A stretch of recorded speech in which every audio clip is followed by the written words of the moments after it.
Here's how to download a PDF that is embedded on a website without a download button. Go to the web page containing the embedded PDF. Press F12 on your keyboard to open the Browser Developer Tools panel. This gives you access to everything the browser's loading behind the scenes. Click the arrow icon at the top of the panel to make sure it's in the correct mode, then click the Network tab. Press Ctrl-R to reload the page with Network Monitoring active. This captures all the files the page loads, including the PDF. Once the page finishes loading, click Fetch/XHR in the Network tab filter. In the filter search bar, type .pdf and press Search. The PDF file request will appear in the list. Right-click on it and select Open in New tab. The PDF will open directly in your browser. From there, press Ctrl-S or click the download icon to save it to your computer.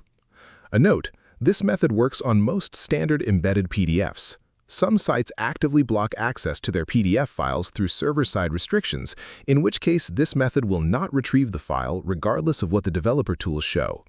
If this helped you out, hit that subscribe button for more straight-to-the-point tutorials on Step by Click.